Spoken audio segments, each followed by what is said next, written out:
I regrettably have to inform everyone listening that my co-hosts are unprofessional, horrible people. Mm-hmm. Well, see what Dylan has gotten to the acceptance phase very quick. No, I'm fine with it. Yep.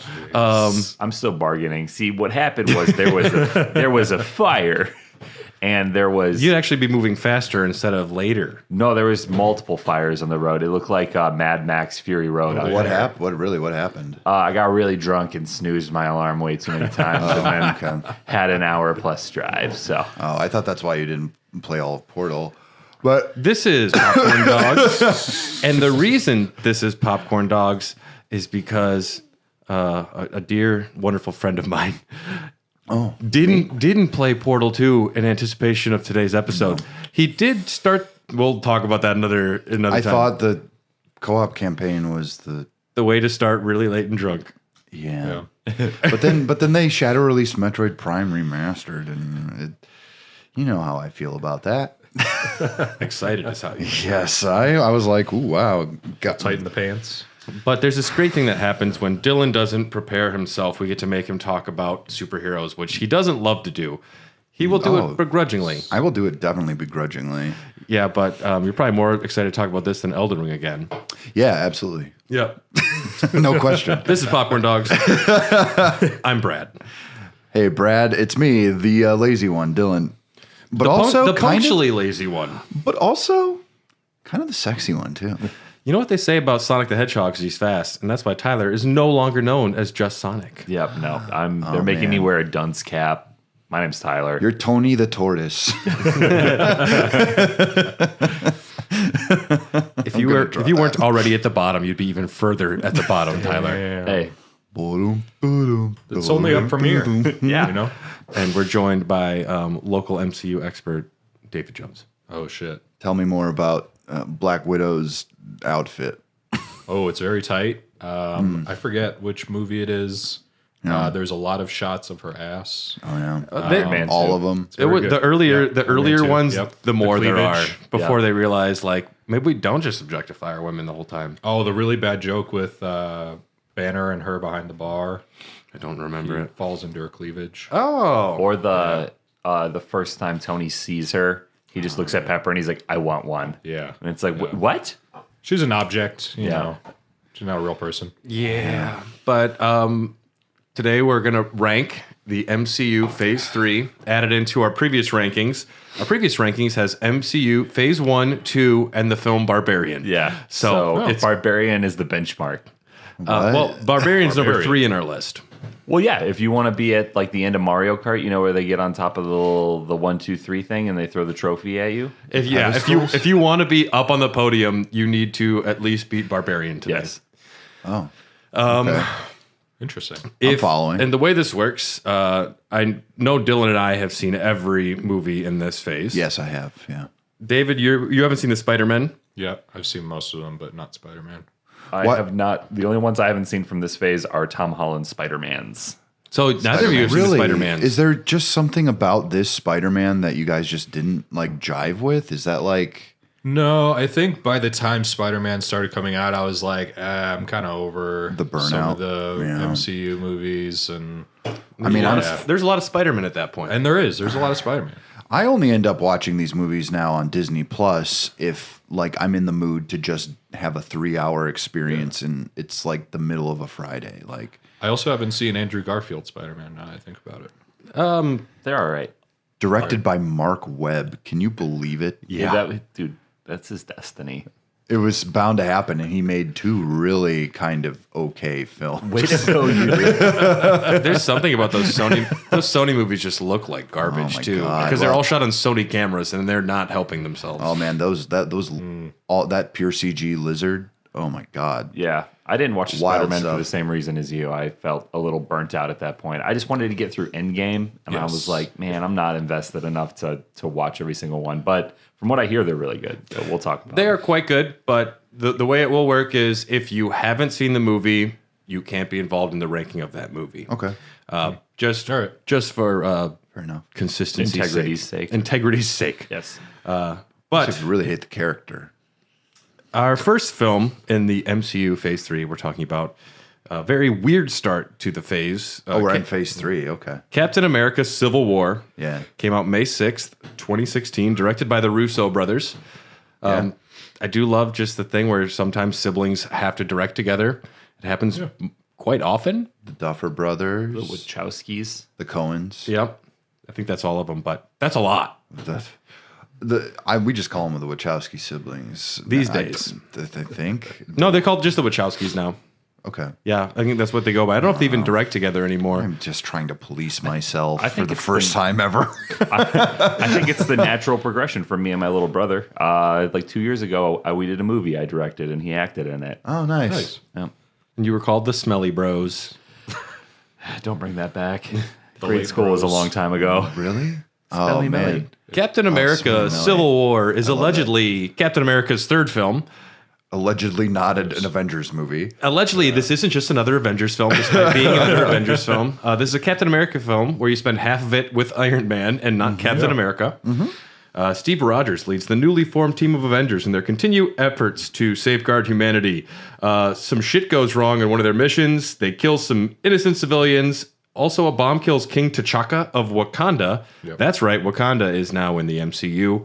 And essentially, the government wants them to register and show up, like give up their identities. And Captain America says, nuh-uh. And Iron Man says, well, maybe. And they go fight about it. Well, the biggest problem in a lot of like the fight of this is if you've ever read the original like multi-part event Civil War. Like the 110 episode, or issue, I should It's say. fantastic. Well, it's fine. Mark Millar's a good writer, but one of the big things in Marvel that they ditched for the movies was people having secret identities. And like nobody has a secret identity. Everyone is kind of a public figure in Marvel. I think they just got rid of that because they were just like, well, They gave it up in Iron Man. Iron Man just says, he says it right away. I'm Iron Man. He's like makes Tony screw it. Stark. It makes sense for Tony Stark to do that. I am surprised that they didn't do it with any other superheroes, though. But they've done it. They like everyone. Well, everyone ends up knowing pretty quick. Well, Spider-Man may be the only one that actually got away with it for a little while. But When you hire $1 million actors, you want their faces on screen as much as possible. Yeah. And if Batman's not wearing a mask and has Dylan's face, most people will assume it's probably Dylan. yeah, Yeah. and I'm also Batman. And that's also how you get the Batman. ladies in the seats at the theaters. You put Dylan as Batman, Yeah. sell out every Honestly, night. that'd be a Shirtless. really Robert Pattinson funny- didn't really work out. You could do it. Well, they're making the Batman too. I hate it's the first Batman sequel that's going to have like number 2 at the end of it. No, it's the Batman Part 2.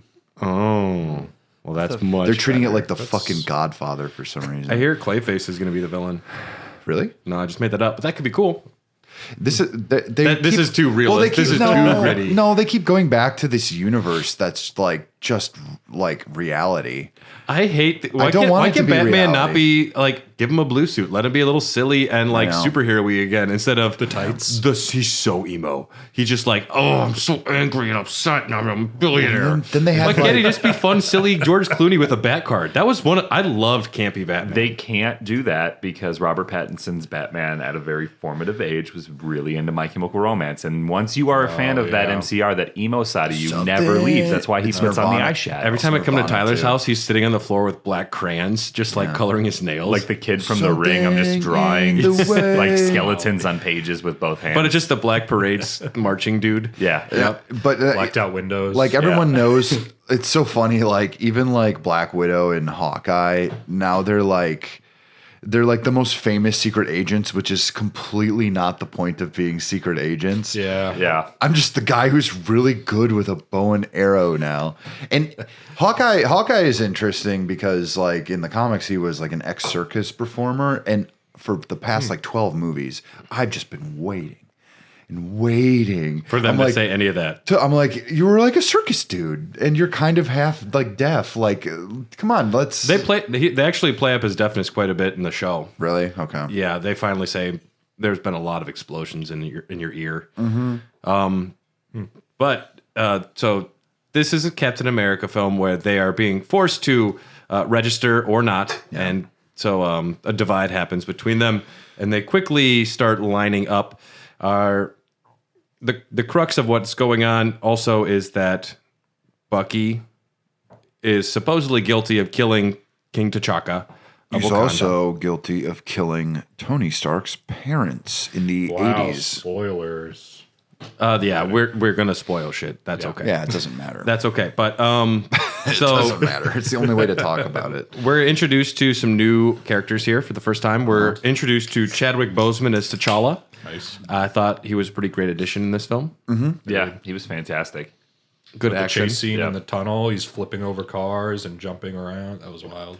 It's a little weird. It almost doesn't really mesh with the first Black Panther movie all that much because this is almost an origin story. But he kind of already accepts the mantle, and then he's like, maybe I shouldn't. Yeah, it's a little bit of like a reverse because how else are you going to tell an origin movie story? You know, he's wearing the dang suit, but it doesn't have all those kinetic powers that they have in the. Yeah. But I mean, we'll get to that. I like Bucky. There are things that they do with these movies where like there's a character that just is underutilized and kind of sucks for a long time. Bucky? Not Bucky, but like they'll take characters that seem like they're just a one-off, and then they just keep moving that character along. Yeah. I was primarily thinking of Vision, who when Scarlet Witch, when Vision was in this movie, I'm like, man, that guy, I don't understand him. He's kind of not someone I like to destroy everybody. He's one of the most famous, or not famous, one of those powerful. Yeah. And you know, he's played by Paul Bettany, and I read an interview that Paul Bettany did. I forget with who, but he did that movie. Was it Priest that he was in that bombed really hard? The vampire hunter thought his career was over. He thought he had a really tough time getting a job, and then he got offered the voiceover role of Jarvis. Yeah. And to him, he was like, "Man, this is how far I've fallen now. I was leading a film. I was, the main leading role, and now I am subject to voice acting work." And he took it kind of as like I failed for a moment, and then it turned into Vision. Yeah. And now the royalties alone for these movies are probably going to put all his kids through college and get them Jaguars. He's married to Jennifer Connelly. I think he's really? fine. Yes. Oh man, he He is doing A-okay. Way to go, buddy. Yeah. He was also look in at this that. thick baby. The thick baby Dylan's referring to, if you're listening, is a beer we just poured. David, what beer did you bring to share with us today? You got the Drecker Chonk Sunday Sour with strawberry, cocoa nibs, and coconut. Thanks for sharing, David. Wow. I just bought a can of this 2 days ago. Nice. So some lacto, strawberry, vanilla. Fruity. Oh, that's pulpy. Yeah. That's like That's why they call it a chunk. we call it lechon. It's chunky. It's good though. Yes. That's so.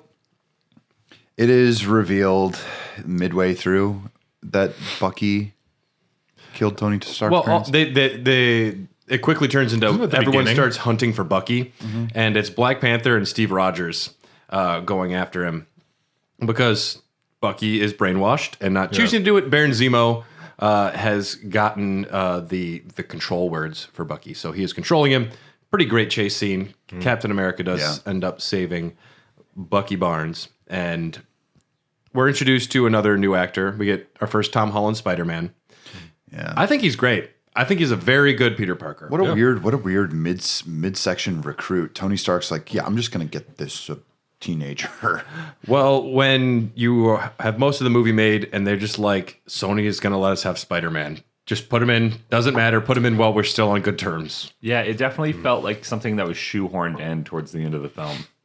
A little bit, yeah. He just shows up for the fight, essentially. There's one scene he's there to fight. When I saw Queens pop up on screen, I was kind of like, I had a little fanboy moment, I guess, because I grew up with this shit, and I'm just like, oh, fucking cool. Now, how long has Spider-Man been operating? Like, I had so many questions. Like, Tony Stark shows up and he shows Tom Holland, like, listen, I know this is you. Like, I just saw you save a bus. Like, Yeah. you know, Kicks the suit into his closet, under all the clothes. and it looks awful. And he's like, yeah, but that's like what a 15-year-old would have. Yeah. Like, in like the comic books, like Peter's somehow really good at like stitching. It's anime.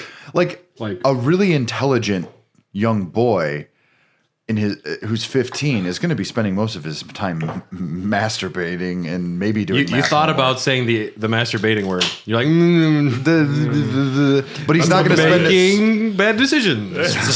Well, it's not like in the comics where it's pretty obvious that It's he really likes Aunt May, and Aunt May is like Peter, you come over. Well, look at the fire and crochet.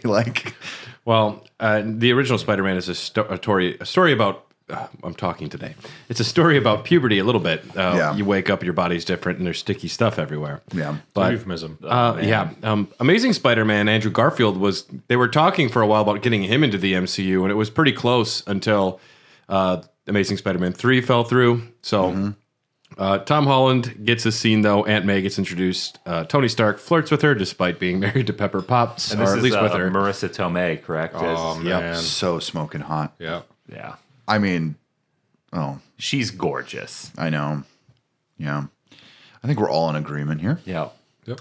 I think the casting of her as Aunt May She's also talented. And Tom Holland as Peter Parker is two really good casting moves on Marvel's part. It's when you're doing a new casting, too, it's good to go young. Yeah. Well, they did want to make an actual teenage Peter Parker who's going to stay a teenager for a while. That's why you get someone who can be 40 and look like he's 10. Well, what they originally intended to do was that there would be 4 Spider-Man films that were each year of his high school career. That fell through pretty quick because production wasn't going to go fast enough for that.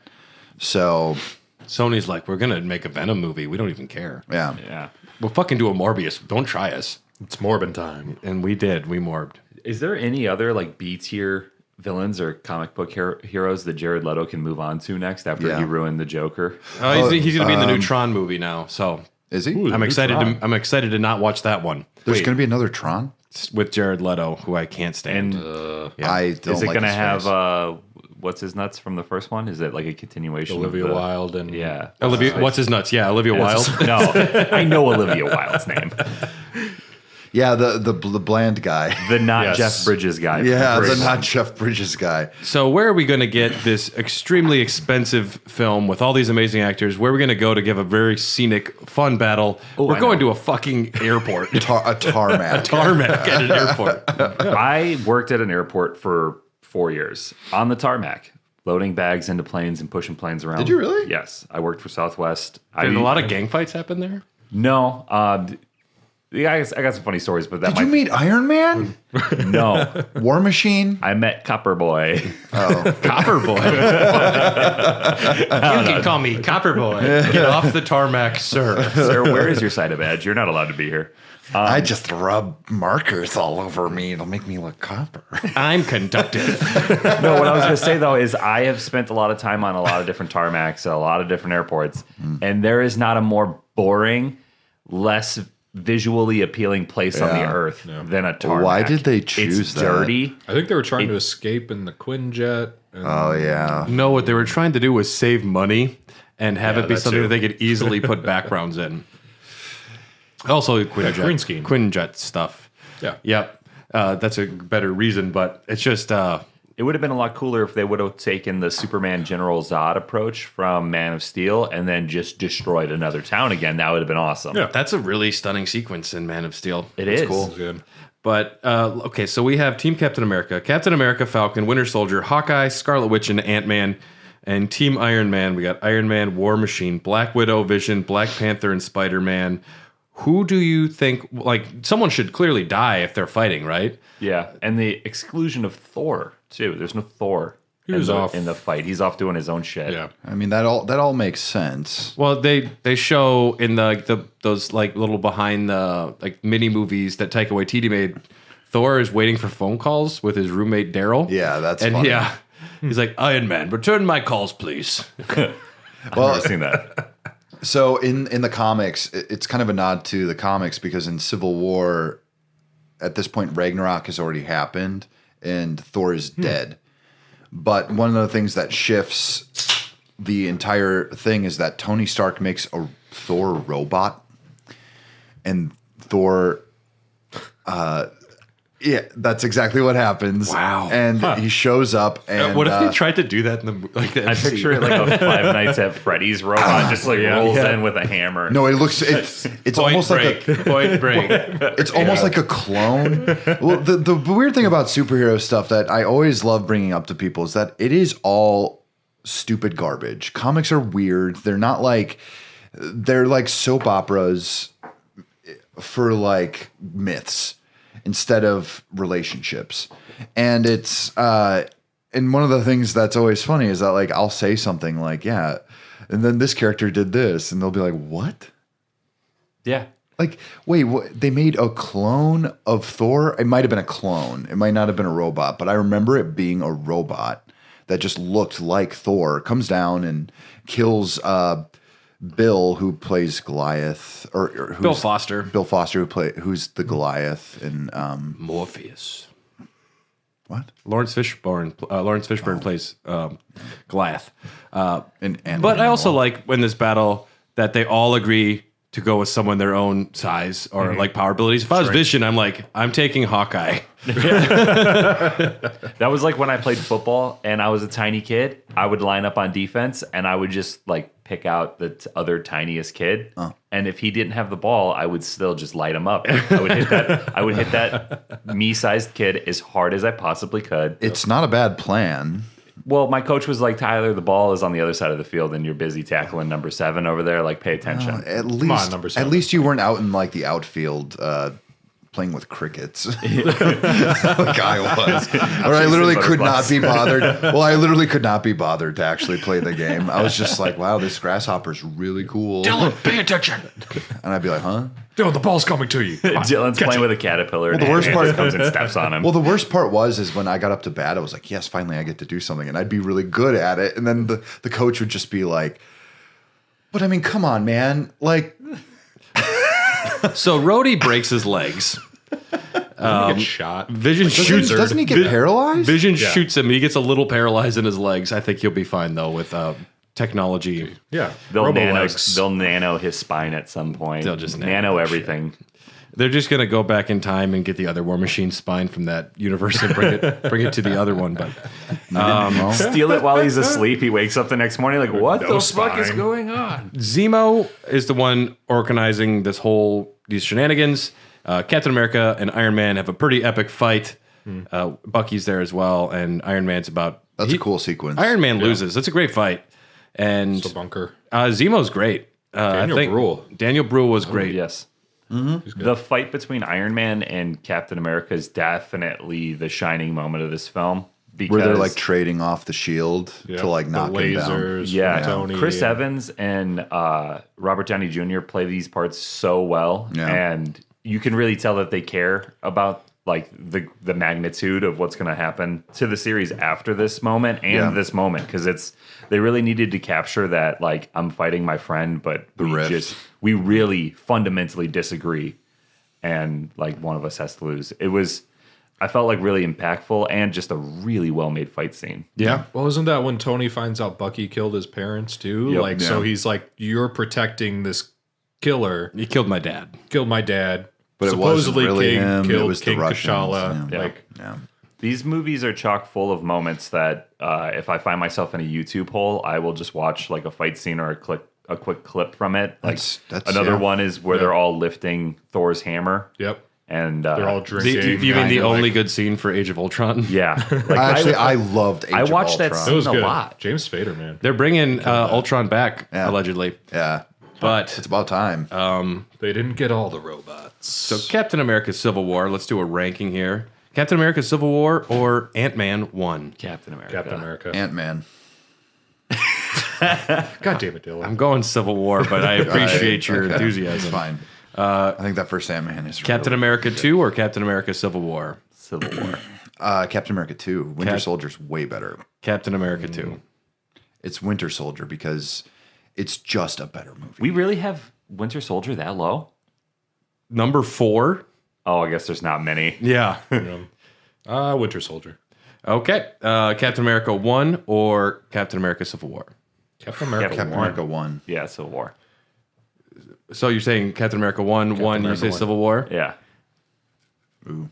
I'm gonna say Captain America 1. That movie gave me hope because Captain America was my favorite comic character, and when I got to see that movie, I was like, oh, it's in good hands. They did it really well. Yeah. All right. Up next, we have Doctor Strange, released November 4th, 2016, directed by Scott Derrickson, the director of Exorcism of Emily Rose, Sinister, and The Black Phone. Yeah.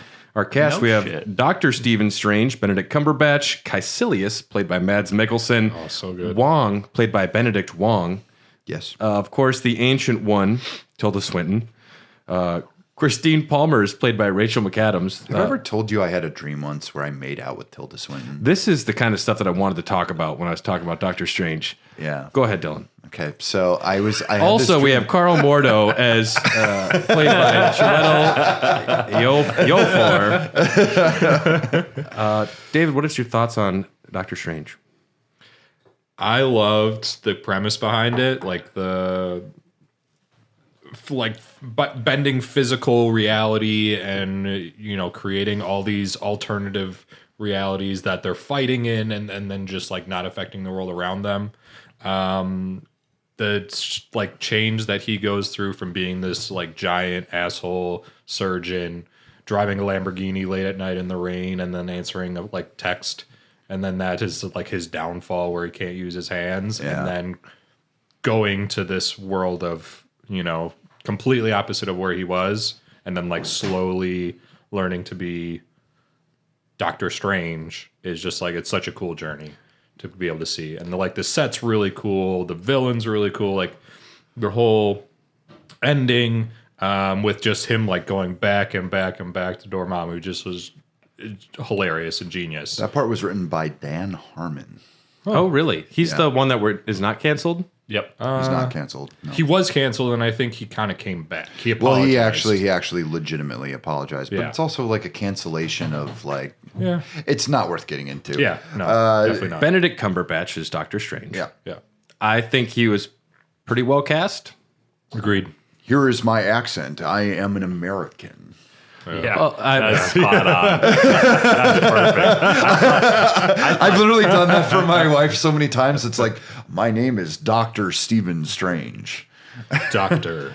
I find it more... I'm from New York, if you can't tell. I find it more distracting when Martin Freeman... Anytime Martin Freeman does an American accent, I'm just like... I'm just like, no, that's not... Stop it. No. Yeah. Bilbo, you don't talk like that, dog. Johnson, come on. I remember the trailer for this film and being very excited for it. The way that it's just Inception, the way that they have the buildings folding in on themselves. The visuals are what's the best part of this movie. Agreed. I remember being kind of not impressed, though, throughout the end of it, because I'm like, wow, it's just another origin story. I've seen this before. And he definitely, they couldn't just not have a female person in there for him to be attracted to. Couldn't just have him be a doctor who has shitty things happen. They have to put in Rachel McAdams, which felt very shoehorned to me. That was extremely shoehorned, but they needed to give him there are certain things in script writing that you just have to do. It's the save the cat moment. Yeah, there wasn't a motivation or anything, but it was just, but you have to make something if a character's kind of a dick, you have to give him kind of a goal that everyone kind of wants in order for someone to put themselves in the role of the hero. So and everyone wants to date Rachel McAdams. Well, everyone wants love. That's okay. Everyone wants to have working hands. Everyone wants a connection. Everybody wants to be a surgeon. I so he crashes his car, and it's a pretty violent crash. It's a pretty bad one. And they just show 10,000 needles in his hands, we did everything we could. Yeah. I'm like, it's a little on the nose to have the surgeon need to have well, that's what happens in the books. It is what happens in the books. It's just, I don't know. I just remember not loving a lot of this movie. Mads Mikkelsen seems underused. He looks fantastic. He was a great villain look wise. Yeah. Just the look of Caecilius was amazing, but also you get to Camertage and Tilda Swinton as the Ancient One is a little off. I love it. I think she did good, but of course you love there was a lot of people upset that this. I don't love her. Is Tilda Swinton? What nationality is the Ancient One in the comics? Asian. Okay, so giving it to a white woman was a controversial move. Yeah. Well, she in this one it was controversial. Here's Black but Panther they played by made Tom her- Hanks. Well, they sent her. They essentially made her like a Celtish forebear for that like version of magic, because there's different types of magic within the Marvel universe. And so, like, Dylan does this thing where he shakes his head. We're just so tired of explaining this shit to us. there are different types of magic in the Marvel universe, and I'll start with the top, and then 2 hours later we'll be done with it. But no, literally, it's just It was just. I think they wanted to get away from like the old like sensei stereotype, and I think that this was actually a good choice. She does good. I think she's fine in the role. Yeah. I like that after he gets his superpowers, he still insists on being called doctor. Yeah. Well, I mean, if you paid that much for med school Yeah. and you got your PhD, I would be. I didn't spend that Somehow much got money good and at time. Magic. Yeah. And your last name was already Strange. So Yeah. if I had the last name I am Strange, Dylan Peculiar. Call me Mr. Peculiar. Esquire. Dylan Peculiar, Esquire. I bought a bottle of PhD. I bought a bottle of scotch in 2 yards in Scotland, so I'm a lord. I am technically a lord. If you Lord didn't know. Peculiar. That's your name. Lord Peculiar. Yes, that's perfect. But I use was that. not super psyched for this movie to come out because, like I said, Marvel burnout was starting to happen for me. The main thing that pissed me off about this movie is that I knew that they were going to make multiple, and that Benedict Cumberbatch was going to be tied up in Marvel films, and he's such a good actor. I was a big fan of Sherlock, and he had just come out with like The Imitation Game, and his movies are great. I'm like, great. Now another really good actor is stuck playing a superhero for the next 15 years. It's what every actor dreams for, though. Can I Yeah, get an it's easy a like 50 steady million paycheck. for like No 5 little movies here or there? Well, here's the thing too. Those shoots, they've got them down to a fucking science. Do you know how quick those shoots are? Because they know that their actors they're gonna give like the best performances, but they're also like, we know you want to do other shit. Like One for us, one for you. essentially, 3 month but shoot. they're like, if we make this painless for them, they're gonna keep coming back, and Yeah, they're that's gonna very keep true. they're gonna keep nipping at the tit like every single time. I think their contracts are getting like more ironclad and specific. Yeah. Yeah, I think that they know what they're getting into when they sign up for like it's a 10 movie option. Yeah. And it's just also funny when you contrast this around the time when Justice League comes out and they had to digitally remove a mustache from Henry Cavill because they're so bad at managing their movies at the time. It floors me. It absolutely, like, it'll keep me up at night sometimes when I think about the DC cinematic universe, because Marvel had been at it for a long time. The fucking blueprint is right there. Yeah. You literally could just take all their superheroes out and then take your entire cast of superheroes and just start plugging it in, copy the fuck out of it. It's still going to be good. And you still fucked it up. You somehow still mess it up. That would make too much sense. I don't. They gotta do something different. I disagree, but like fundamentally, Marvel heroes and DC heroes are completely kind of like ideologically different in their creation and what they are and what they represent. Marvel represents kind of the common man, where fate doesn't exist really. Like there's no destiny in the Marvel universe, and in DC there is kind of like this greater, almost underlying like sense of like God in the background. I don't Is know. Jesus a superhero in any of the CUs or any of the comics? Does Jesus show up? Jesus has shown up in comic books. I don't know which ones. Probably like the Sandman or something.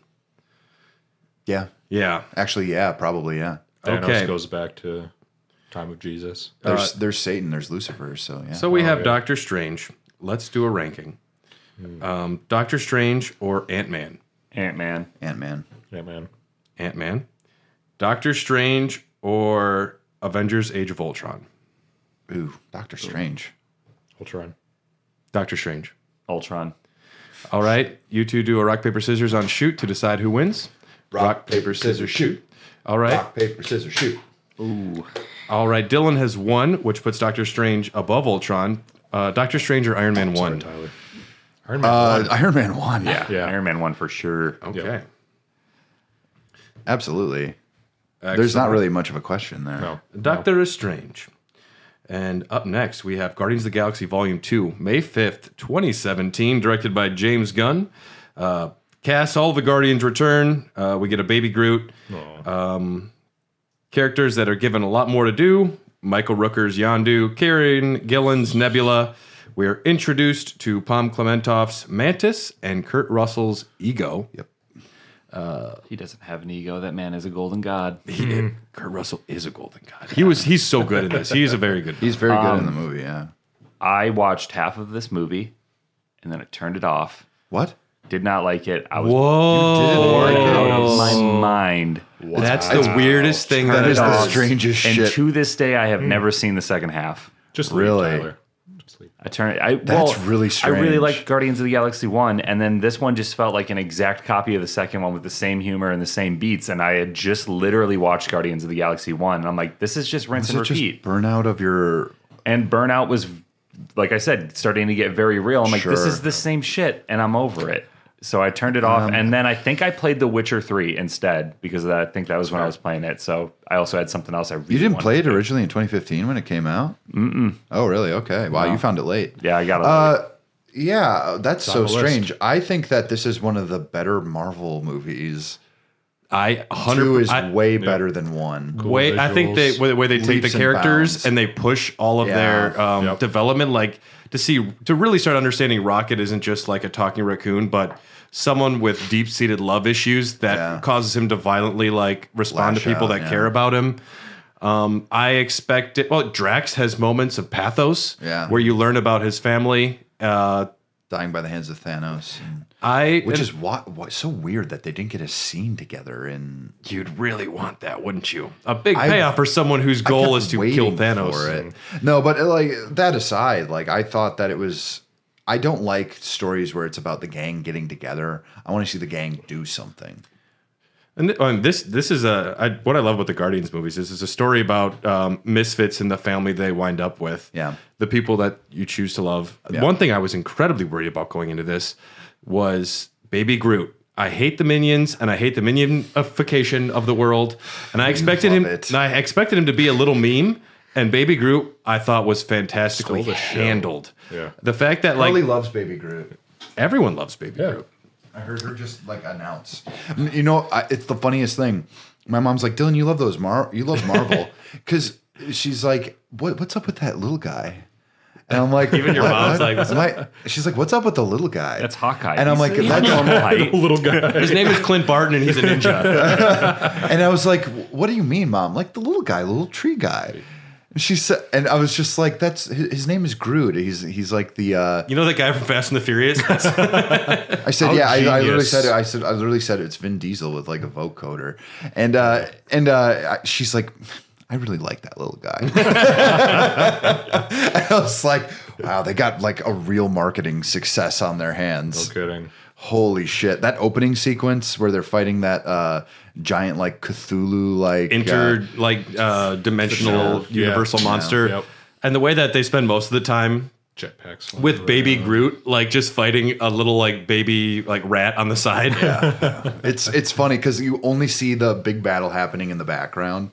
It's kind of genius. I like Guardians of the Galaxy a lot. My main problem always comes back to that it's always like nostalgia baiting, and I'm like, okay, well, it makes sense for this context. I like what they did with Peter Quill. They actually made him interesting. If you read the comic books, Peter Quill is not an interesting dude. Yeah. And you'll find that after the first Guardians of the Galaxy, they actually started writing him more like Chris Pratt. And now he's basically a completely different Yeah, they kind of character. He's just saying a lot of Real like fast. religious opinions about his church on Twitter. Is that what Peter No, Quill but does? like- No. like the He just loves kind of Arnold like the Schwarzenegger's daughter. Does he? They're married. yeah, they're married. Well, I hope he loves her then. Yeah, hopefully. She's not as cool as Ann Faris. Fair. Pass. Really? I love Anna Faris. Yeah, Anna Faris is awesome. Funny, She's in beautiful. a scary What- movie. This What's the had problem? Come on. one of the most like pass. surprisingly one of the most poignant She'd pass on you first You've offended Dylan. before you even had a chance. she was fine in Scary Movie 1. House Bunny is hilarious. Come on. Yeah, you had the movie poster in your room. Yeah, I love it. One of surprisingly like one of the most poignant emotional beats in this film is when Peter realizes that Yondu's kind of always looked out for him and been a father to him. And you see Peter accepting him and like realizing he loves him. Yeah. It's just such a huge like character arc and a huge moment. And it's capped off with, yeah, you're Mary Poppins. Like, that's just him like admitting like, yeah, you're cool and you're my dad and I love you. He's like, I'm Mary Poppins, y'all. I'm like, that's a lot. I was like, I was overwhelmed at that. And it's a great climax. It's some of the pacing's weird in the movie, but just baby Groot trying to learn how to like press a button. Very funny in the movies. Yeah. When I was in the theater, everyone was giggling. Yeah.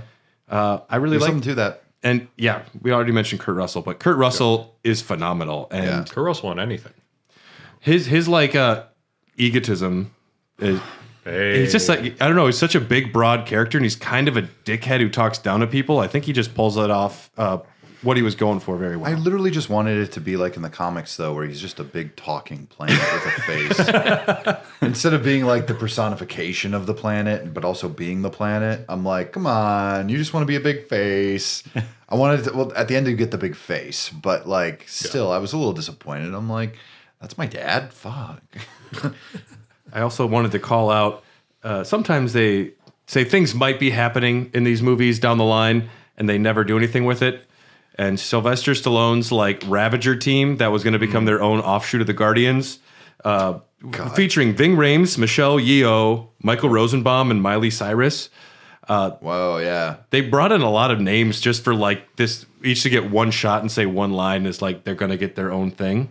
And I think it's, I'd be curious. After James Gunn was canceled, those plans fell through, and so it's never coming back. But at the time, maybe they'll get a little screen time in the new Guardians film. Maybe. Who knows? All right, let's rank it. Guardians of the Galaxy Volume 2 or Ant-Man? Ant-Man. Guardians 2. Okay. I'll let you guys rank it. Guardians 2. Okay, I'll accept it. Captain America 2 or Guardians 2? Captain America 2. Winter America Soldier is brilliant. Based off the Ed Brubaker run of Captain America, early 2000s. I'd say Guardians 2, but you're abstaining? Yeah, because technically I haven't seen the whole movie. Captain America Civil War or Guardians 2? Guardians 2. Guardians 2. Guardians 2. All right. Captain America 1 or Guardians 2? Captain America 1. Captain America 1. All right, so that will put Guardians right at number 6 so far. Perfect.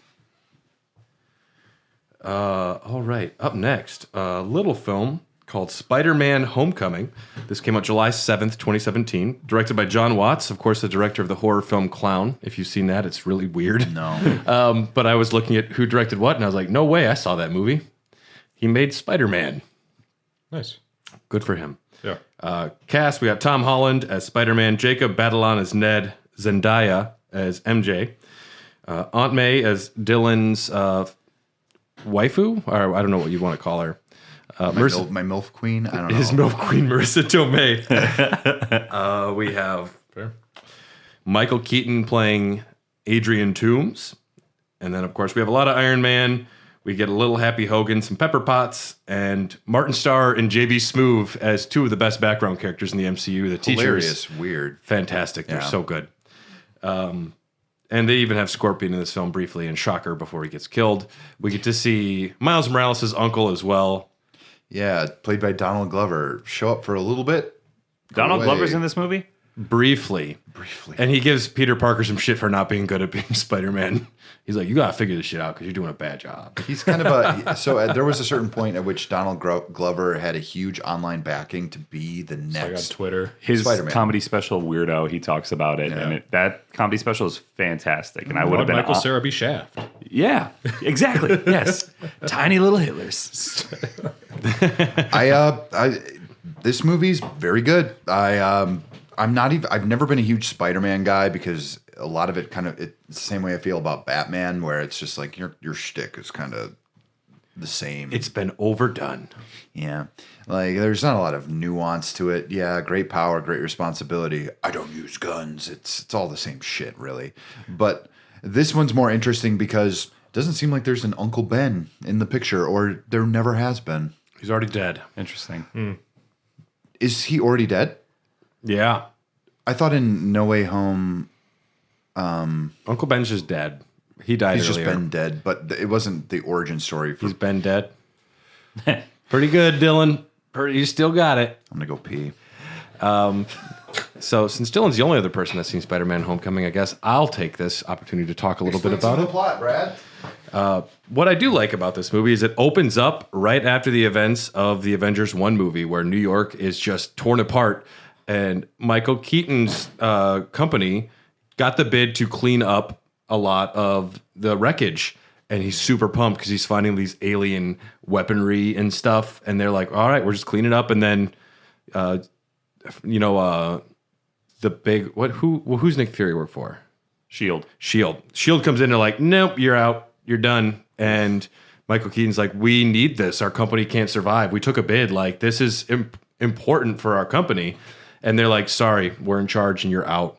And that sets Michael Keaton off on a path of, I am upset with the way this is ran and I'm going to do my own thing. He is then going around later on, still trying to capture any sort of alien artifacts or technology. And that's how he's able to eventually create his vulture suit, which is pretty cool. I'm not someone who's watched the cartoons really or read the comic books, but the idea of just an old bald man in like a green feather suit, as cool as it sounds, I don't know if it'd be as scary. I don't know. Yeah, sure. Have you seen a lot of the Vulture before? I've seen previews for the story or for the movie. Not this movie. I'm talking about the old man in the green feathers. Oh no. No. He shows up in the comics quite a bit. He's a good villain. He's part of the Sinister Seven or whatever the fuck. Sinister it's called. Six. Wait, Yeah. but he's really just an old man in green Legit. feathers. Dylan, explain what the Vulture is.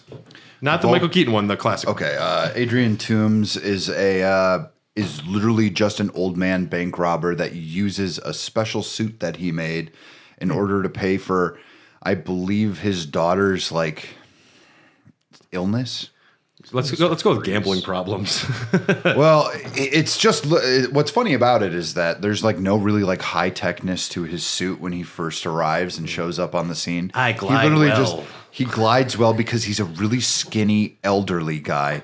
Oh. And he's bald, so he's aerodynamic. Oh, yeah. Well, in this they aged him down about 30 years. Imagine a geriatric. I was just gonna say that. Imagine a geriatric old man with a hunchback who decides one day that he really needs cash, so he just becomes a bank robber. That's He builds a colostomy bag into his suit. I don't know what's but the daughter thing is the one through line here too, because he does everything for his daughter. That ends up becoming his relatability, because there's always something about a Spider-Man villain that's somewhat relatable. Yeah. I like just the way that they have him be upset with S.H.I.E.L.D. and initially just looking out for his company. Yeah. He's a blue-collar guy who just got the shaft. Relatable. And I mean, I can see where he's coming from. I think it's great that this movie doesn't feel like a lot of other, first movies. It's just like a high school comedy with some superhero stuff on the side. Yep. And It works really well. Ned's great. That's cool. I like Zendaya a lot in these movies. The MJ thing is just such a ploy, though. It's such a wink and a nod that I kind of found it annoying. My name is Michelle J. Because she just goes by Michelle for the first film most of the time. Yeah. Yep. My friends call me Michelle J. I did not watch this movie because I was not interested. I put it on the back burner. Sure. So I was like, Happens to me all the time. I was man. like, I'll get to it. That's why we're doing this entire episode. Yeah. I'll get to it. I've seen the origin story for Spider-Man now so many in times. theaters twice. And this isn't an origin story, which is nice. They skip that he's already Spider-Man. See, if I would have Which known rules. that, I would have probably been more psyched to see it. And then it just, it got away from me and I didn't catch up and watch it. And I'm sad that I didn't, because I do like Tom Holland. Spider-Man is one of on my tier of superhero list. Yeah. He's near the top. So, I shame for me not kind watching of, it, but I kind of have a problem. The only problem I have with this movie is that all these have to be so interconnected. And I really don't like that Spider-Man in these is Iron Man Jr., essentially. But when Infinity War comes, then it makes it more sense. Right. They obviously had a game plan. But at the same time, I was just thinking But I mean, come on. Like, Spider-Man is like a self-starter. That's like the whole entire point of his character is that he's just kind of like this dude who's really smart, and he kind of picks up some like weird after-school hobbies that may or may not be like saving New York. Just like the scenes of him going around town and just like being nice with people and helping them. Super cute. Yeah, that's really cute. Hey, you're the Spider Guy. He says, call me Spider-Man. He's like, do a flip, Spider-Man. He does a flip. He goes like, yeah. I'm into that stuff. That stuff makes so much sense. And also they gave him like a real sense of humor. You should have had Tony Hawk in it. But do a kickflip. That would have been awesome. But it's a little bit like that. But you're right with the Iron Man stuff. It is really in there. Mm-hmm. And it's good for him to have like the figure he looks up to. He like takes away his suit, and then he decides that I don't need the suit. Well, he even has like the line, "I'm nothing without the suit," and then Iron Man's like, "Well, then you're nothing." Yeah, and it's great because he has to then go do this stuff without that. Pot and kettle, though. Yeah, really. You are Iron Man because you wear an iron suit, my dude. He's just Batman in the MCU. He's just really rich and really smart. Yeah. Yeah, I don't know enough to comment on that. Although Bruce Wayne never had the balls to eat Burger King and be like, yo, Joker, my name's Bruce Wayne. Come at me, bitch. Yeah, that's pretty good. If that scene would have happened in any Batman movie, that would have been there. I would have lost it. Joker would have his head would have exploded. Yeah. It was recently revealed John Leguizamo was almost cast as the Vulture before Michael Keaton agreed to do it. Really? Ooh, that would have... I like John Leguizamo. That would have been bad casting. I think it would have been fine. I think it would have been all right. He can pull off blue collar, and I think he can pull off menacing, but not the way that Michael Keaton in that car. Imagine going to pick up your prom date and Michael Keaton and his eyebrows answer the door, and you're like, "Oh, I'm not." Well, now he's going to be a part of the Thunderbolts. Have you guys heard about this? Yeah, I did hear about that. Plus, we have to remember that when this movie came out, Michael Keaton was on a fucking hot streak. Yeah, Birdman was great. He was killing it. RoboCop was not great. Birdman made me RoboCop. dizzy. Which RoboCop? The remake. Never seen it. Yeah, that's not missing much. Okay, yeah, I have. I don't know how. You know what could have saved that movie? Red Foreman. Red Foreman could have saved that movie. No, he couldn't have. Yeah, he could have. It was a bad movie. Red Foreman can't even help that '90s show. So you think it's really good? Him and Kitty are the best part of that show. Yeah, they are. I watched it purely because. Hi, my name is Kelso. I'm the new Kelso. Right. Well, when Kelso showed up in the show, I got a little excited. But You're like, first episode. I was like, yeah, way to go. Especially Mila since Kunis was there too. Yeah. Yeah. They're getting married for like the second or third time. I loved her in that one Wachowski film where she dates a dog, Channing Tatum. Oh yeah. That was good. What? Oh yeah. Jupiter Ascending. That was I love Channing Tatum is half dog. Dude, I love anything that the Wachowskis make. Did you like Cloud Atlas? Yeah, I did. I haven't seen that one. I think it's so dumb and weird. It is very But like weird. I love things because not necessarily they're good, but because they entertain me. So let's rank Spider-Man Homecoming. Dylan, this is just you and me. Okay, let's do it. It's giving a lot of power to these two on the list kidding. right now. Ant-Man. I'm going Spider-Man Homecoming. I'll go Ant-Man. On shoot, and we actually say rock, paper, scissors so the people that are listening can hear it. So instead of like, we don't actually have to, we'll do it, go on shoot, but say the thing. Okay. Rock, paper, scissors, shoot. rock. Okay. So you did scissors. Wait. Yeah, I did rock. You say shoot. Shoot is where you do it. You don't. You're actually saying what I was saying it was for the listeners. All right. But, So all I right, won all right. that one. All right. But we have to go to the next one because I won. Okay. Fine. Captain America 1 or Spider-Man Homecoming? Captain America 1. Captain America 1. I will agree. It's more important. Guardians 2 or Spider-Man Homecoming? Guardians 2. I'm going Guardians 2. Captain America Civil War or Spider-Man Homecoming? Civil War. I'm going Spider-Man Homecoming. Okay.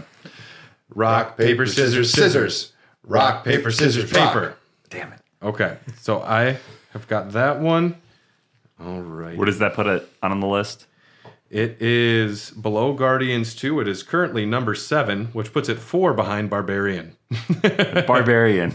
Hell yeah. I can't wait to unseat Barbarian from whatever. Well, it's number 3, but it's just funny to have it on our everything else we ranked. What is our top 3? I forget. It's Barbarian, and then what are the 2 above Number 1, Guardians of the Galaxy. Yeah. Number 2, Avengers 1. Number 3, Barbarian. How did that happen? Why was I not here? You were invited. Ugh. All right. Avengers 1 is way better than Guardians. Well, the first time we did this was the time you lost your cell phone and wallet. Oh yeah. So you were definitely very busy. Holy shit! You were living the hangover. Yeah, I literally was. Yeah. It was pretty fun though, and bad. Cue Immigrant Song. Our next film we have is Thor Ragnarok. Came out November 3rd, 2017, directed by Taika Waititi. We have our returning cast of Thor and Loki. Introducing Hela, played by Cate Blanchett. We have the Grandmaster by Jeff fucking Goldblum. Hell yeah. Valkyrie, Tessa Thompson. Scourge, Carl Urban. So good. So good. Korg, played by Waititi before he was annoying. And Grandmaster's Enforcer, Rachel House, who is in all of Taika Waititi's films, and I'm glad she is here. Yeah. Outside of Infinity War, this is the best Marvel film. Period. Whoa. That's my hot take. You took all your cards and you just laid them on the table. This is by far my favorite.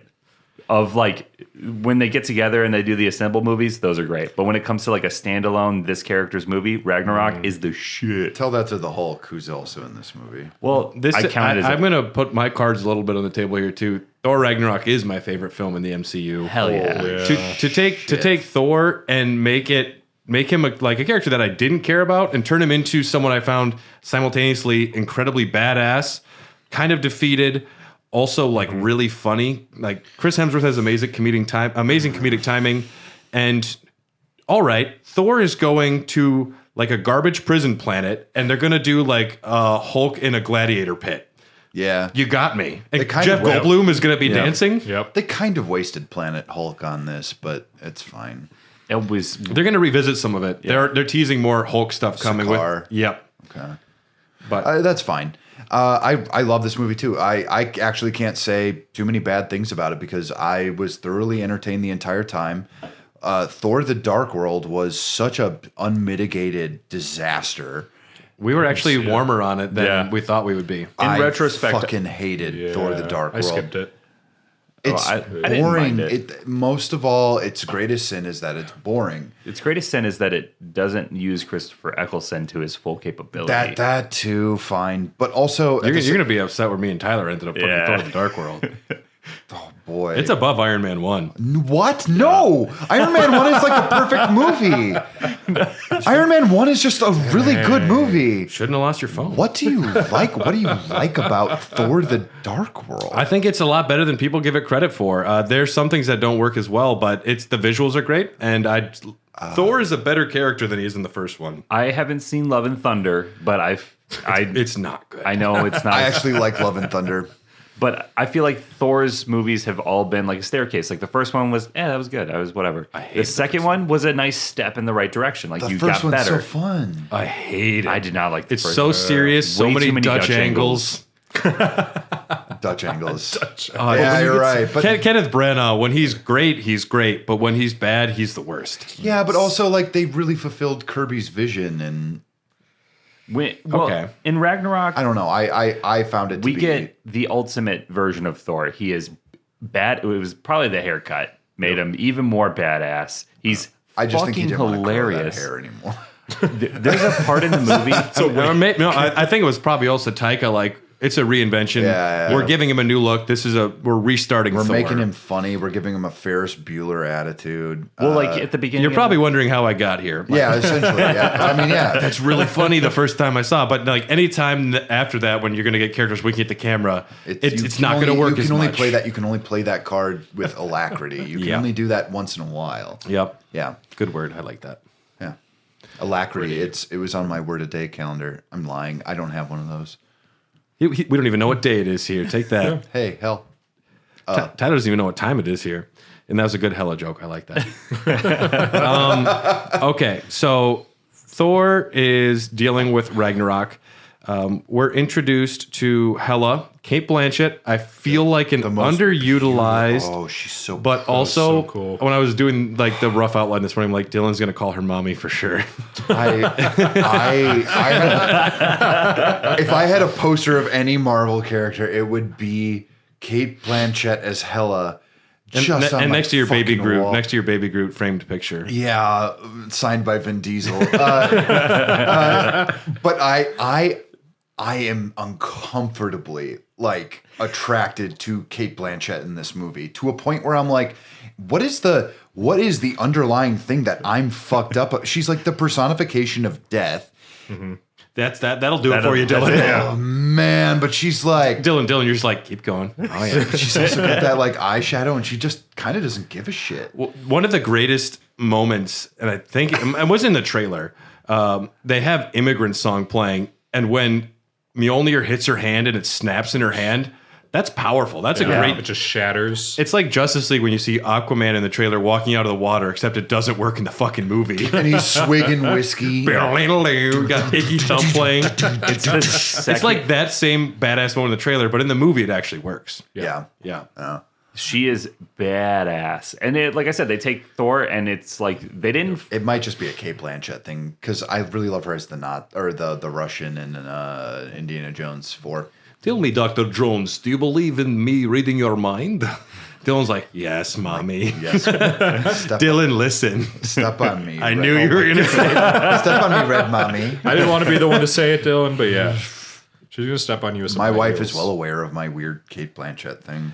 I think this is a great movie because I was on board for the Flanderization of Thor. And once they figured out how to truly write his character and then pairing him with a director who knew how to make that fucking movie. Well, I think fantastic. Well, I think one of their greatest achievements is that they're letting these movies and shows kind of be their own genres in very specific ways. And I think that's like a real plus because it does really just end up becoming about portals in the sky and waves of enemies. And I think letting these things kind of have their own tone is really important. And I think they were really afraid to do that at first, which is why Edgar Wright got fired from Ant-Man. Because he didn't want to shoehorn scenes in that didn't make sense for his movies. Exactly. He's like, why would I do that? But now they actually are giving directors kind of like, hey, listen, like, if you want to make this however, like, we're going to like listen to you and we're going to let you have yourself. But you do have to play ball.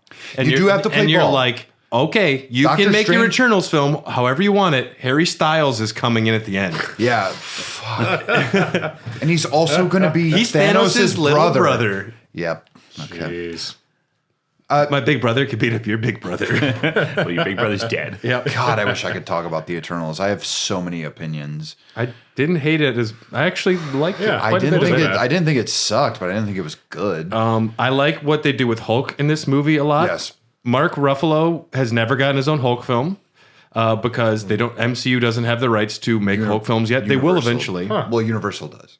Yeah, but eventually it's supposedly returning to the MCU. But I know Taika Waititi has had Hulk as his favorite character in the MCU, so it's great that he was able to make a Hulk film with Thor. We get introduced such good pathos with Mark Ruffalo. And they're two characters that like I was just kind of waiting for them to have a buddy cop film. Yeah. Like in Avengers 1, you get the cool fight scene where like, oh shit, Thor can actually keep up with Hulk. Like for people who didn't read the comics, he's a barometer. Yeah. Yeah. And then Hulk now is the power scale. We fast forward from where like they had this rocky start to like they meet in the gladiator pit and Thor's just like, he's a friend from work. Yeah. You know where that line comes from, right? The fact that they work together. No. There was like a Make-A-Wish kid on set. And he was telling Chris Hemsworth, like, you should tell him that you work, like, he's a friend from work when you see him. And Taika's like, yeah, put it in the film. That's awesome. That great line was, like, just thrown in there. He knows what's good. Yep. They give that kid a writing credit? Or maybe Taika just told the kid to say it to him. Who knows? Yeah. But it's great. And we get introduced to Tessa Thompson as Valkyrie. She's great. Yeah. Yep. Badass. I love that she is just a degenerate drunk when you meet her, too. She is just a hopeless alcoholic. Yeah. And I think I relate. It's good to put characters like us in these films. Yeah. I'm excited to see her represented. Finally, it's me in the movie. As a lesbian man.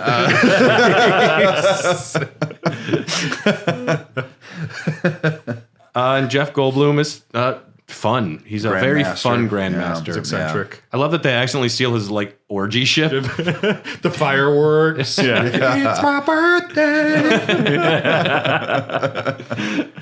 And then when you have what the fuck? Do they use Immigrant Song at the end when Thor goes all full lightning and just destroys that bridge and all the people? Yep. And it's just the thought of the Hulk being hulked out for like years. Yeah. I'm like, that's scary. Yeah. And it's also the first time you see Hulk talking as Hulk, really. Yeah. Outside of puny God. So it's great, like, oh, Hulk like fire, anger. You are like smoldering like There's water. a weird well, there's like a really weird power progression for the Hulk throughout the entire thing up until Endgame. It's still interesting, but I'm also just kind of like, man, they really, if you read the comics, it is just so fucking weird.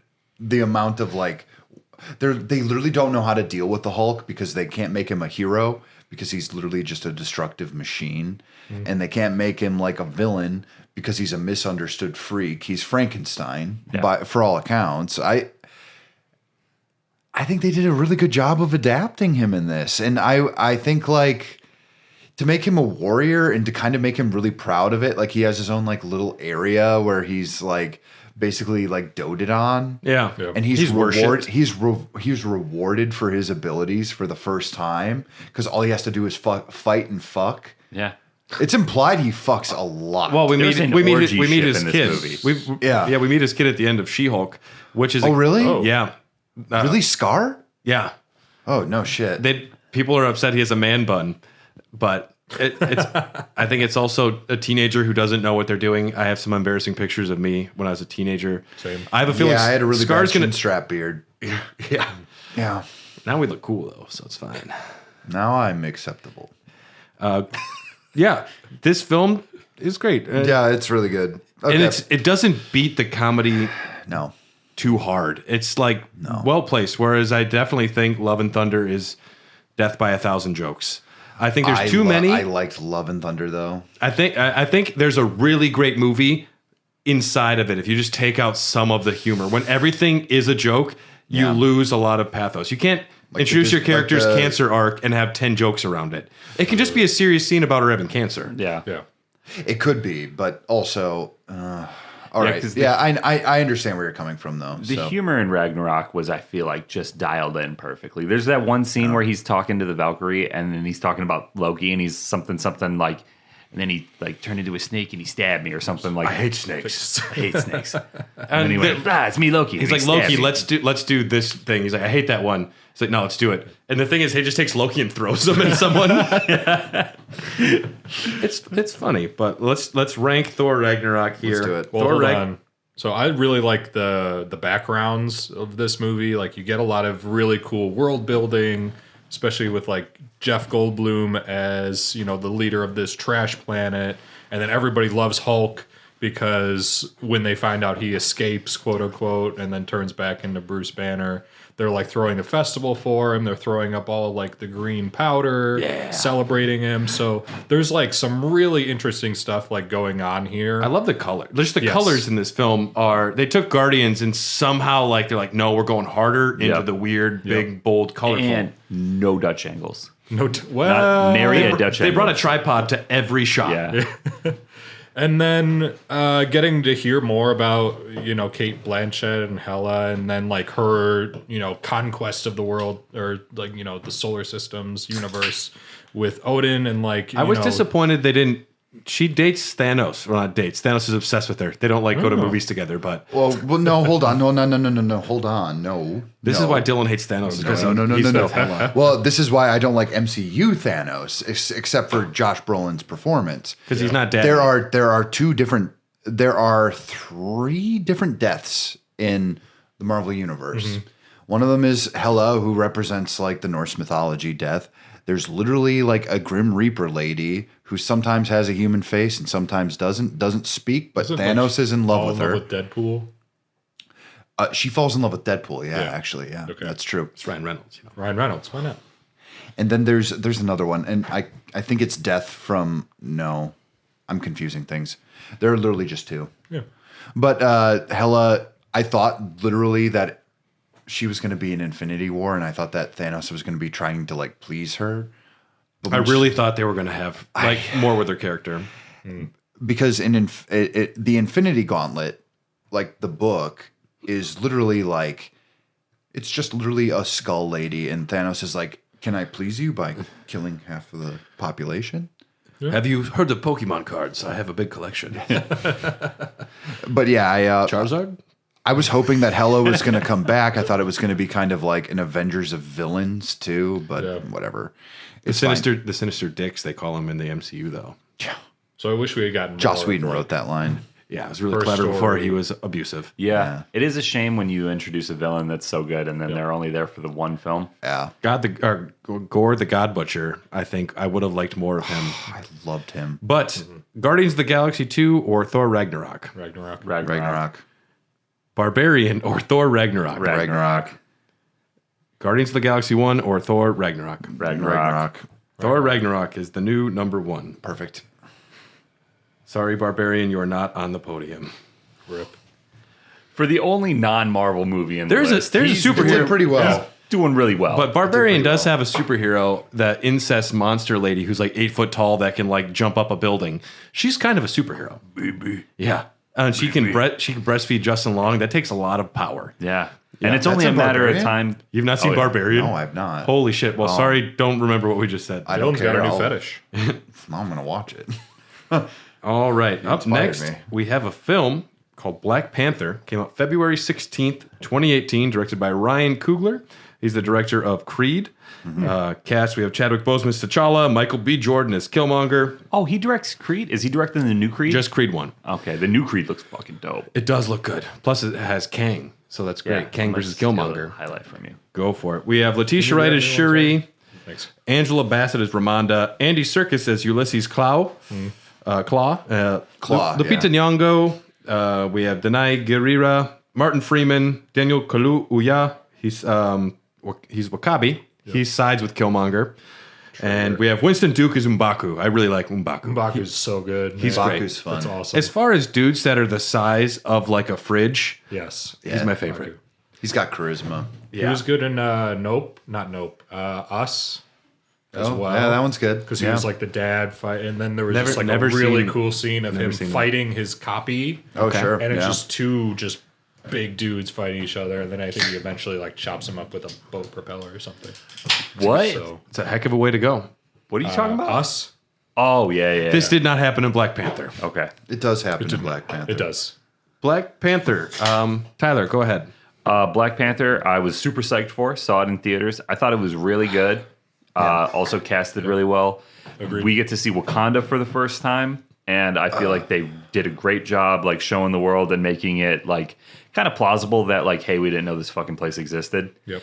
And then Yeah. Michael B. Jordan as the villain. man. Killmonger's really I was So badass. The best in the film. Oh Yeah. my Yeah. god, so good. Maybe and I the was best really Marvel hoping villain. after Chadwick Boseman passed that they would. I was like, maybe they can revisit and bring him back. They'd Like, have to- he'd be a they'd- good Black Panther. They'd have to but- set up it like a what if episode in the interim where they have another Killmonger brought in from another universe or something. the But Well, multiverse. they're stopping You know. the shows. They're not doing most of the shows anymore. imagine being Chadwick Boseman and you're reading the script and every good scene goes to Killmonger and you're just kind of there. Oh, man. I mean, you have some good action scenes, but there's not a lot for Chadwick Boseman to do. I think his character is underwritten, which is why I didn't love this movie. This He's like this dead movie. for half the movie, anyways. He's like in a coma. He gets thrown off the cliff during the trial. Yeah. Yeah. He doesn't. I mean, he's gone for a little bit, but he's not gone for too long because it would be horrible to have Black Panther without. They have Black one of the Panther. best jokes in the MCU in this movie. Repeat it for Where us. is it? I don't know what You she's have to designed. say exactly. I'm like, gonna butcher it. enunciate it. No, I can't do the accent. Get She close. she's Try making the shoes. accent. No, don't make. I know. No. She's making some shoes and do she's it. like, I call them sneakers. And I was like, oh, that's clever. Sneaking. I like the joke. There's a scene between Martin Freeman and Andy Serkis, and it's like, look, it's the two token white dudes. Oh yeah, that's right. That is funny. Martin Freeman, I was so psyched to see him in this too. I love that fucking dude. Everything he's in, I love. I think what's impressive about this movie is how much of a cultural phenomenon this movie was, and yeah. I think Yeah, it was a big deal. that can't be understated because the way that like especially like Western movies portray Africa as like these like tribal huts every single time when they like you go to Kenya, like there are cities in Kenya, they look like fucking Kansas City, man. Like it's like all They don't the look same that shit. bad. Kansas City. But I mean, they don't look like they're not like sprawling Come at me, metropolises. Kansas. Well, they're not. Yeah. Well, they're not sprawling metropolises, but they're also not like, they're not like dumpster thatch fires. huts. Yeah, exactly. And it's they didn't build it out of dung. Yeah, has anybody seen District 9? That's a whole ass city. Yeah, I know exactly. These fucking prawns, man. These fucking prawns, man. We love these prawns, man. Andy Serkis as the villain for the first part of the film is, I think, pretty good. Yeah. Ulysses Claw is a very interesting character that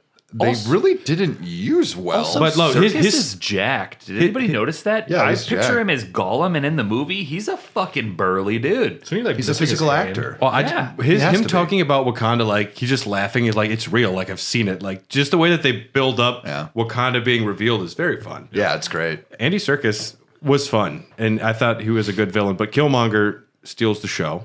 He's really weird in the comics. Ulysses Claw is literally a guy with a sonic gun for an arm.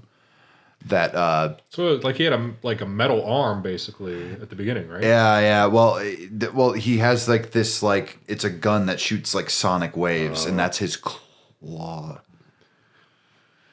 It's Well, it's and comic I think the books. MCU is learning more and more. Like it is okay to do the weird change shit. things. The But fact it's that also the okay fact that to change Namor things, too. the fact that Namor does just have like little floaty wings on his legs, I'm like, good. That's Let- awesome. Well, let if the they- weird if- stuff flow. If they didn't include that, I would have actually been pissed. I would have been because Namor is one of my favorite Marvel characters because he's awful and funny and Oedipal and strange. And he's you understand him. Yeah, Like I understand him. he's like a villain that I comprehend where they're or a character because he's not just a villain, but he's a character that you kind of comprehend. So in the books, and they kind of reference it in the movie, which actually might tail into the X-Men when they eventually do it. Yeah. Is that for a long time, Namor was considered the first mutant, besides Apocalypse. and he says mutant in the film. Yeah, but mutant can mean mutated, which could also reference like the Fantastic Four, who are mutated in the solar rays of outer space. But I don't know if they mean mutant in like the capital M or the lowercase m. And let us not forget that Phase 3, when they did the announcements, they showed all this lineup we're talking about. And they also put the Inhumans up there as a TV show that was happening. Though they were going to Kev- make a movie, but then they made a TV show. Kevin Feige was forced to put it in there by like somebody in charge who just wanted the One at Marvel. Inhumans. But Yeah. I actually like the Inhumans, but Black Panther, overall for me, I didn't love the film though. I thought I didn't like the intrigue. The spy stuff didn't work for me. the spy stuff sucks.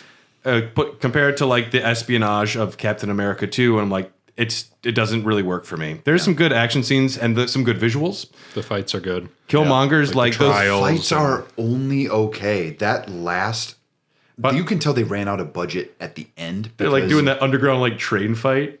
Oh, I thought it that looked looked horrible. So I not forgot good. about that. That looked like an abomination. Those rhinos did not look good. Those rhinos looked real bad. Those rhinos were not okay. Like visually, I was like, this looks worse than like a early 2000s Nickelodeon production. I'm like, what the hell are we doing here?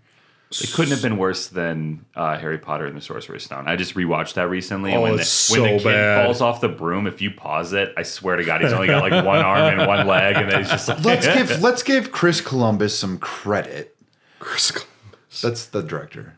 Yeah. Oh, I know. not to be confused Sorcerer's with Stone. the famous Not the navigator famous from the Christopher 15th Columbus. century. Oh man. Yeah, I could tell that's what you were thinking. Yeah. But The man made Home Alone. But also No. that Oh, first shit. that Really? first Harry Potter movie was so full of weird wonder and The fact He that did a good Ron job. Chamber of Secrets was so bad that they're like, Yeah. anyone else. anyone else, Yeah, Chamber of Secrets was Yeah. bad. How do you think? I think Dylan was saying it earlier. Like, how do you think Wakanda's in Black Panther has like affected our greater world, like out just side of movies and things? You see Wakanda forever, like everywhere. Yeah. everybody Yeah. knows the gesture and like. Well, I know Chadwick Boseman said he was really fucking tired of doing Wakanda forever. was At every photo. You could tell Yeah. towards the He end of was his like, life where he's like, I just swear to God, let's not do this anymore.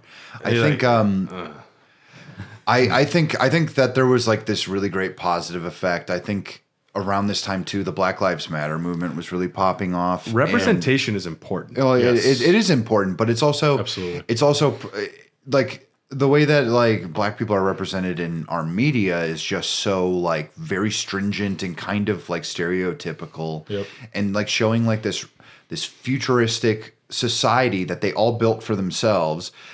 I could get into the idea that Wakanda is an isolationist nation who is not helping out other black people, but I'm not gonna, but it represents more of They make like, one outreach center at the end of the film. they make one outreach center in like California. Well, and then there's the whole the beginning where he's trying to use Wakandan weapons in the U.S. or New York, wherever, to further the cause of any other Black Panthers, what have you, anything like that. Well, their whole entire thing is they're going after vibranium. Like Captain America's shield is made out of vibranium, and like.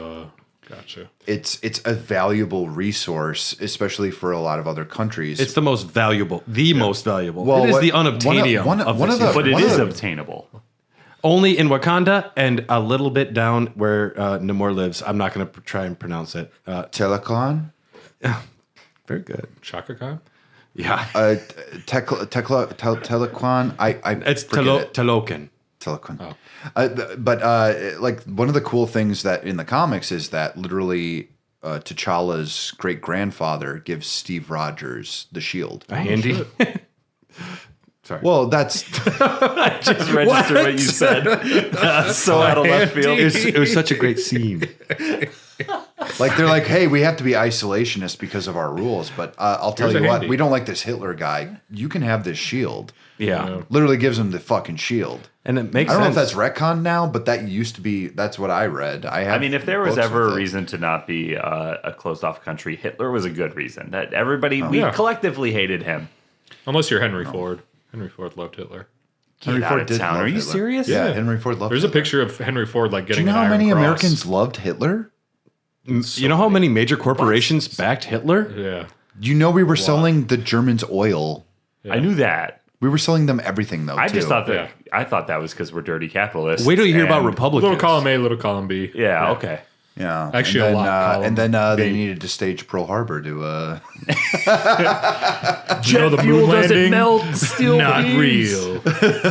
It was faked in California. With a capital Q. Oh, my God.